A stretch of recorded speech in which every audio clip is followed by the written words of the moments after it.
অনুমান কৰকচোন ইণ্টাৰনেটত অনলাইন বিক্ৰী হোৱা প্ৰথম বস্তুটো কি হ'ব পাৰে ফ্লিপকাৰ্ট বা এমেজন আৰম্ভ হোৱাৰ বহু আগেয়ে 1972 চনত কেলিফৰ্ণিয়াৰ ষ্টেনফৰ্ড ইউনিভাৰ্চিটিৰ কেইজনমান ষ্টুডেণ্টে ইউনিভাৰ্চিটিৰ আৰ্পানেট ব্যৱহাৰ কৰি তেওঁলোকৰ আৰ্টিফিচিয়েল ইণ্টেলিজেন্স লেবৰ পৰা MITৰ কেইজনমান ষ্টুডেণ্টক ভাং বিক্ৰী কৰিছিল আৰু সেইটোৱেই আছিল ইণ্টাৰনেটৰ অনলাইন ট্ৰেনজেকশ্যনৰ আৰম্ভণি আপুনি যদি ডাৰ্ক ৱেবলৈ কেতিয়াও যোৱা নাই বা ডাৰ্ক ৱেবৰ বিষয়ে একো নাজানে তথাপিতো ই কিন্তু আপোনাৰ জীৱনৰ ওপৰত প্ৰভাৱ পেলাব পাৰে আমি প্ৰায় ডেটা লিক্স আৰু ডেটাবেছ ব্ৰিজ কৰা হেকাৰৰ ষড়যন্ত্ৰৰ বলি হ'বলগীয়া হয় আপোনাৰ পেন কাৰ্ড আধাৰ কাৰ্ড বা ক্ৰেডিট কাৰ্ডৰ ডেটা কোনোবাই চুৰ কৰি ডাৰ্ক ৱেবত বিক্ৰী কৰিব পাৰে আৰু কোনো অপৰাধীয়ে সেই তথ্য কিনি আপোনাৰ নামত বৃহৎ পৰিমাণৰ বেংকৰ লোন লৈ আপোনাক বিপদত পেলাব পাৰে কিনো এই ডাৰ্ক ৱেব 1878 চনত গ্ৰাহাম বেলে টেলিফোনৰ বাবে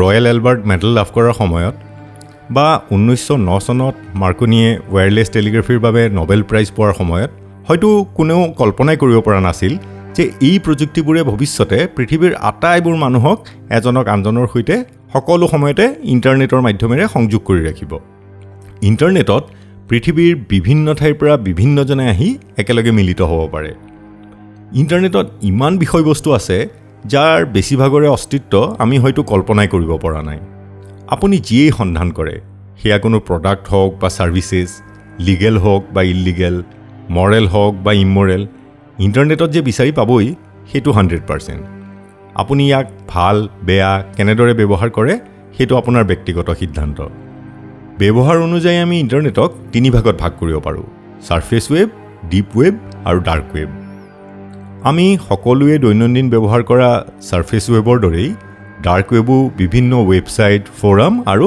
ছাৰ্ভিচেৰে ভৰি আছে যাক সকলোৱে ব্যৱহাৰ কৰিব পাৰে কিন্তু ডাৰ্ক ৱেবৰ এই ৱেবছাইটবোৰ এটা বিশেষ প্ৰটেকশ্যন লেয়াৰৰ ভিতৰত হিডেন হৈ থাকে ইণ্টাৰনেটৰ এই চিক্ৰেট এৰিয়াটো সাধাৰণতে ইণ্টাৰনেট ছাৰ্ফিং কৰিলে দেখা নাযায় ইণ্টাৰনেট ব্যৱহাৰকাৰী সাধাৰণ লোকৰ চকুত নপৰাকৈয়ে ইয়াত নানান ধৰণৰ বেআইনী কাম কাজ চলি থাকে ইণ্টাৰনেটক অসামাজিক আৰু অবৈধ কামৰ বাবে ব্যৱহাৰ কৰা সকলৰ বাবে ডাৰ্ক ৱেব এক প্ৰকাৰৰ স্বৰ্গ ইয়াত অনৈতিক কাৰ্যকলাপবোৰে কিমান গভীৰতালৈ শিপা মেলি আছে তাক কল্পনা কৰাও টান ইয়াত বিভিন্ন অপৰাধী চোৰাং কাৰবাৰী ড্ৰাগছৰ ব্যৱসায়ী মানৱ সৰবৰাহকাৰী মানে হিউমেন ট্ৰেফিকাৰ বিভিন্ন দেশৰ স্পাই আদিয়ে সাধাৰণ মানুহৰ পৰা লুকাই নিজৰ এনে গোপন কাম কাজত লিপ্ত হৈ থাকে আপুনি ইচ্ছা কৰিলে মিনিটতে ইয়াত প্ৰৱেশ কৰিব পাৰে কিন্তু এইখন অন্ধকাৰ পৃথিৱীৰ পৰা আঁতৰি থকাটোৱেই সুস্থ মানসিকতাৰ মানুহৰ কাৰণে ভাল তথাপিও ইণ্টাৰনেটৰ পৃথিৱীত নিজকে ছেফ এণ্ড ছিকিউৰ কৰি ৰাখিবৰ বাবে কিছু জ্ঞান থকা ভাল ডাৰ্ক ৱেব কি কেনেকৈ ব্যৱহাৰ হয় ইনো কিমান বৃহৎ এই সকলোবোৰ জানিবলৈ ভিডিঅ'টো সম্পূৰ্ণভাৱে চাওক ছাৰ্ফেচ ৱেব ডিপ ৱেব আৰু ডাৰ্ক ৱেবৰ এই তিনিটা লেয়াৰৰ প্ৰথম লেয়াৰটো হৈছে আমি দৈনন্দিন ব্যৱহাৰ কৰি থকা ছাৰ্ফেচ ৱেব এই লেয়াৰটোত আমি সকলোৱে দৈনিক ব্যৱহাৰ কৰা ৱেবছাইট ফৰাম ব্লগ আদিৰ লগতে ফেচবুক ইউটিউব টুইটাৰৰ দৰে ছ'চিয়েল মিডিয়া ছাইটছ আদি আছে এইবোৰ ৱৰ্ল্ড ৱাইড ৱেবৰ এটা সৰু অংশহে মাত্ৰ ছাৰ্ফেচ ৱেবত যিকোনো বস্তু বিচাৰি পোৱাটো সহজ কিয়নো এই সকলোবোৰ গুগল বা অন্য ছাৰ্চ ইঞ্জিনৰ সহায়েৰে বিচাৰি পোৱা যায় প্ৰতি ছেকেণ্ডত ইনষ্টাগ্ৰামত 1000তকৈ অধিক ফটো টুইটাৰত 8000তকৈ অধিক টুইট পোষ্ট হৈ আছে গুগলৰ ছাৰ্চ ইঞ্জিনৰ মাধ্যমেৰে প্ৰতি ছেকেণ্ডত প্ৰায় 70000তকৈ অধিক বিষয় ইণ্টাৰনেটত অনুসন্ধান কৰা হয় আৰু বিশ্ববাসীয়ে প্ৰতি ছেকেণ্ডত প্ৰায় 1,00,000টা ইউটিউব ভিডিঅ' উপভোগ কৰে দেখাত ছাৰ্ফেচ ৱেবে ইণ্টাৰনেটৰ সকলোতকৈ অধিক ঠাই দখল কৰি থকা যেন নালাগেনে কিন্তু আচলমতে ই মাত্ৰ 4%তকৈও কম ঠাই দখল কৰি আছে ছাৰ্ফেচ ৱেবত আপুনি ইচ্ছা কৰিলেই যিকোনো লোকৰ বিষয়ে ছাৰ্চ কৰি চাব পাৰে চাগে ইণ্টাৰনেট ছ'চিয়েল মিডিয়া ব্যৱহাৰ কৰা প্ৰায়ভাগ মানুহৰ বিষয়ে কিবা নহয় কিবা তথ্য ইয়াত পাই যাব কিন্তু ইয়াত আপুনি কাৰো বেংক একাউণ্ট ডিটেইলছ ইমেইল একাউণ্টৰ মেইলবোৰ বা আধাৰ কাৰ্ড আদিৰ তথ্য বিচাৰি নাপায় এইবোৰ পাছৱৰ্ড প্ৰটেক্টেড ৱেবছাইটত লুকুৱাই ৰখা হয় আৰু মাত্ৰ ইউজাৰেহে নিজৰ পাছৱৰ্ড ব্যৱহাৰ কৰি এক্সেছ কৰিব পাৰে ইণ্টাৰনেটৰ এই ছিকিউৰ্ড লেয়াৰটোক কোৱা হয় ডিপ ৱেব ডিপ ৱেবত সুৰক্ষিত কৰি ৰখা ডেটা ছাৰ্চ ইঞ্জিনত বিচাৰি পোৱা নাযায় অৰ্থাৎ যদি আপুনি ইণ্টাৰনেটত থকা কোনো তথ্য গুগলত বিচাৰি পোৱা নাই তেনেহ'লে টেকনিকেলি এই তথ্য ডিপ ৱেবত আছে। ডিপ ৱেব নামটো শুনিলে যেনে ধাৰণা মনলৈ আহে প্ৰকৃততে কিন্তু ই তেনে নহয়। যেতিয়া আপুনি আপোনাৰ ইমেইলত লগ ইন কৰে আপুনি ইণ্টাৰনেটৰ ডিপ ৱেবত প্ৰৱেশ কৰে। ডিপ ৱেব ছাৰ্ফেচ ৱেবৰ দৰে সাধাৰণ, কিন্তু ইয়াৰ ছিক্ৰেচি আৰু ছিকিউৰিটিৰ স্তৰটো ছাৰ্ফেচ ৱেবতকৈ বেছি শক্তিশালী। আপুনি হয়তো শুনি আচৰিত হ'ব, ডিপ ৱেব ইণ্টাৰনেটৰ আটাইতকৈ ডাঙৰ অংশ। ডিপ ৱেবে ইণ্টাৰনেটৰ ৯৬% মানে 96% দখল কৰি আছে। কল্পনা কৰকচোন, যদি ছাৰ্ফেচ ৱেব ৪%তকৈও কম আৰু ইয়াৰ অনুপাতত ডিপ ৱেব ৯৬%, তেন্তে ইণ্টাৰনেটৰ পৃথিৱীখন কিমান বিশাল। কিন্তু ইণ্টাৰনেটত তথ্য সুৰক্ষিত কৰি ৰখা এই ডিপ ৱেবতকৈও ছিক্ৰেট আৰু এটা লেয়াৰ আছে। ডাৰ্ক ৱেবৰ এই লেয়াৰটোত সকলোবোৰ এনক্ৰিপ্টেড। এই লেয়াৰটোৰ ইউজাৰবোৰৰ IP এড্ৰেছ হিডেন হৈ থাকে। সকলোবোৰ এক প্ৰকাৰ পৰিচয়বিহীন। ইয়াত প্ৰৱেশ কৰা লোকসকলে এনক্ৰিপ্টেড ছফ্টৱেৰ ব্যৱহাৰ কৰি নিজৰ পৰিচয়, লোকেশ্যন আদি সম্পূৰ্ণভাৱে গোপন কৰি ৰাখে। পৰিচয় হাইড কৰি ৰখা ইউজাৰবোৰে যেনেভাৱে ইচ্ছা তেনেকেই ইয়াক ব্যৱহাৰ কৰে। কিন্তু ই কেনেকৈ সম্ভৱ? ইণ্টাৰনেটক পৃথিৱীৰ যিকোনো মানুহে যিকোনো ঠাইৰ পৰা ব্যৱহাৰ কৰিব পাৰে আৰু ই সকলোৰে বাবে উপলব্ধ। ইয়াত বাৰু কিছুমান মানুহে কেনেদৰে নিজৰ পৰিচয় গোপন কৰি ৰাখি যি ইচ্ছা তাকেই কৰিব পাৰে। সাধাৰণতে যেতিয়া এজন লোকে ছাৰ্ফেচ ৱেব বা ডিপ ৱেবত প্ৰৱেশ কৰে, মানুহগৰাকীৰ IP এড্ৰেছ, লোকেশ্যনৰ লগতে কোন সময়ৰ পৰা কোন সময়লৈ ব্যৱহাৰ কৰিছে, কোনটো ৱেব এড্ৰেছ এক্সেছ কৰিছে, এই সকলোবোৰ তথ্য ৰেকৰ্ড হৈ থাকে। প্ৰায়বোৰ সাধাৰণ ৱেবছাইটে আপুনি কি বিচাৰিছে, কেনেধৰণৰ তথ্য বা ভিডিঅ' চাই আছে তাক ট্ৰেক কৰে আৰু তাৰ সৈতে খাপ খোৱা প্ৰডাক্ট আৰু ছাৰ্ভিচবোৰৰ এডভাৰটাইজমেণ্ট আপোনাৰ কম্পিউটাৰ বা ফোনলৈ পঠিয়ায়। ১৯৯০ দশকৰ মধ্যভাগত ইউনাইটেড ষ্টেটছ নেভেল ৰিচাৰ্চ লেবৰেটৰীৰ গৱেষকসকলে ইণ্টাৰনেটত লগ ইন হৈ থকা পৃথিৱীৰ বিভিন্ন দেশৰ মানুহবোৰৰ পৰা বিভিন্ন ছিক্ৰেট আৰু ভেলুৱেবল গভৰ্ণমেণ্ট ডেটা লুকুৱাই থ'বলৈ অনিয়ন ৰাউটিং ব্যৱস্থাৰ উদ্ভাৱন কৰিছিল। অনিয়ন ৰাউটিং ব্যৱস্থাত প্ৰেৰণ কৰা যিকোনো ডেটা কেইবাটাও এনক্ৰিপশ্যন লেয়াৰৰ মাজত সুৰক্ষিত কৰি পঠিওৱা হয়, য'ত একচুৱেল ডেটা থাকে আটাইতকৈ ভিতৰৰ লেয়াৰত। এটা পিঁয়াজৰ বিভিন্ন তৰপবোৰৰ আৰ্হিত চিন্তা কৰি প্ৰস্তুত কৰা এই প্ৰযুক্তিৰ নাম সেইকাৰণেই অনিয়ন ৰাউটিং এনক্ৰিপশ্যন। ধৰি লওঁ আমি এটা কম্পিউটাৰৰ পৰা অন্য এটা কম্পিউটাৰলৈ এটা মেছেজ পঠিয়াব লাগে। ছিকিউৰ কৰিবৰ বাবে আমি সেই মেছেজটো গন্তব্যস্থানলৈ ৩টা কম্পিউটাৰ বা ছাৰ্ভাৰৰ মাজেৰে পঠিওৱাৰ ব্যৱস্থা কৰিলোঁ। ধৰি লওঁ নোডকেইটা হৈছে A, B আৰু C। প্ৰত্যেকটো নোডে এই মেছেজটোৰ এটা মাত্ৰ এনক্ৰিপশ্যন লেয়াৰ আঁতৰাই চাব পাৰে। ই মাত্ৰ এইটোহে গম পাব যে এই মেছেজটো ক'ৰ পৰা আহিছে আৰু ক'লৈ পঠিয়াব লাগে।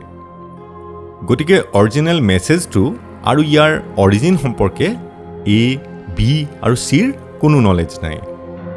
কাৰণ Bৰ মতে এই মেছেজটোৰ অৰিজিন হৈছে A আৰু ডেষ্টিনেশ্যন হৈছে C। ঠিক একেদৰেই Cৰ মতে এই মেছেজটোৰ অৰিজিন হৈছে B আৰু ডেষ্টিনেশ্যন হৈছে আমাৰ মেছেজটোৰ ৰিচিভাৰ। মেছেজটোৰ অৰিজিনেল চেণ্ডাৰ কোন B আৰু Cয়ে নাজানে। আকৌ ডেষ্টিনেশ্যন ৰিচিভাৰ কোন A আৰু Bয়ে জনাৰ কোনো উপায় নাই। গতিকে মেছেজটোৰ কণ্টেণ্ট আৰু ইউজাৰ অনিয়ন ৰাউটিং ব্যৱহাৰ কৰি হিডেন হৈ থাকে। ডাৰ্ক ৱেবত সোমাবলৈ সকলোতকৈ বেছি ব্যৱহাৰ কৰা ব্ৰাউজাৰটো হৈছে টৰ ব্ৰাউজাৰ, যাক ডাৰ্কনেট বুলিও কোৱা হয়। টৰৰ দৰে ডাৰ্কনেটে অনিয়ন ৰাউটিং এনক্ৰিপশ্যন ব্যৱহাৰ কৰে। দেখাত টৰ ব্ৰাউজাৰে সাধাৰণ ব্ৰাউজাৰৰ দৰেই সকলো কাম কাজ কৰে, মাত্ৰ ই এটা এনক্ৰিপ্টেড ছফ্টৱেৰ। দেখাত ক্ৰোম বা মাইক্ৰ'ছফ্ট এজ ব্ৰাউজাৰৰ নিচিনা হ'লেও টৰ ব্ৰাউজাৰ ব্যৱহাৰ কৰি আপুনি ক্ৰোম বা মাইক্ৰ'ছফ্ট এজৰে সোমাব নোৱাৰা ডাৰ্ক ৱেবৰ ৱেবছাইটবোৰত প্ৰৱেশ কৰিব পাৰে। ডাৰ্ক ৱেবৰ ৱেবছাইটবোৰৰ এড্ৰেছ .com, .net বা .org নহয়, এইবোৰ হৈছে .onion। এই .onion ৱেবছাইটবোৰ সাধাৰণ ৱেব ব্ৰাউজাৰ ব্যৱহাৰ কৰি খুলিব নোৱাৰি। ইণ্টাৰনেটৰ এই অংশটোৱেই dark web.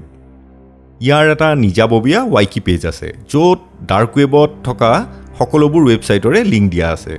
Dark ৱেবত America, Britain আদি বিভিন্ন উন্নত দেশৰ fake passport, fake driving licence আৰু বিভিন্ন আমেৰিকান চিটিজেনৰ ছ'চিয়েল ছিকিউৰিটি নম্বৰৰ পৰা আৰম্ভ কৰি ইল্লিগেল ড্ৰাগছ, ইল্লিগেল অস্ত্ৰ-শস্ত্ৰৰ অনলাইন কিনা বেচা হৈ থাকে।